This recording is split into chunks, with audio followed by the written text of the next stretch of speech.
கிள்ளை பிச்சாவரத்தில் மாவட்ட ஆட்சித்தலைவர் ஆய்வு.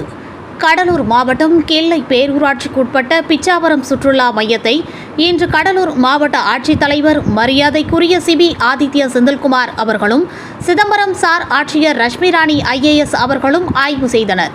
சுற்றுலா வளர்ச்சிக்காக ஒதுக்கப்பட்ட நிதி தொடர்பாக எந்தெந்த பணிகளை எந்தெந்த இடங்களில் மேற்கொள்வது என்பது குறித்தும் இடங்களை எல்லாம் பார்வையிட்டும் ஆய்வு செய்தனர்.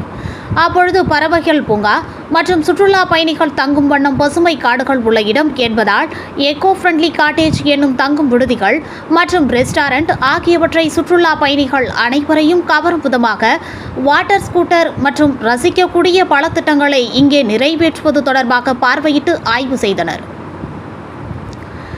இந்த நிகழ்ச்சியில் திமுக தலைமை செயற்குழு உறுப்பினரும் பேரூராட்சி மன்ற துணைத் தலைவருமான வழக்கறிஞர் கிள்ளை ரவீந்திரன், பேரூராட்சி மன்ற தலைவர் மல்லிகா முத்துக்குமார் மற்றும் சிதம்பரம் சுற்றுலா அதிகாரிகள் கண்ணன், பேரூராட்சி மன்றத்தின் செயல் அலுவலர் மருதுபாண்டி, பிச்சாவரம் சுற்றுலா வளாகம் மேலாளர் ஃபைசல் அகமது மற்றும் கிராம நிர்வாக அலுவலர் அசோக் உள்ளிட்டோரும் இதன் தொடர்புடைய அதிகாரிகளும் உடனிருந்தனர். குறிப்பாக மாவட்ட ஆட்சியரிடம் வழக்கறிஞர் கிள்ளை ரவீந்திரன் பிச்சாவரம் தீவு பகுதிகளில் இருந்த குடில்கள் சேதமாகிவிட்டது.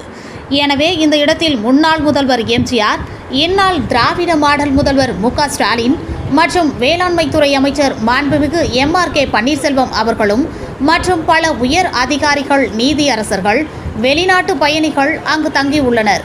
எனவே வனத்துறைக்கு வருவாய்த்துறை இடத்தை பரிவர்த்தனை செய்து கொடுத்துவிட்டு சுற்றுலாத்துறை மூலம் தீவு பகுதிகள் தங்கும் விடுதியும் பறவைகள் பூங்காவும் அமைக்க வேண்டும் என்ற கோரிக்கையை முன்வைத்தார்.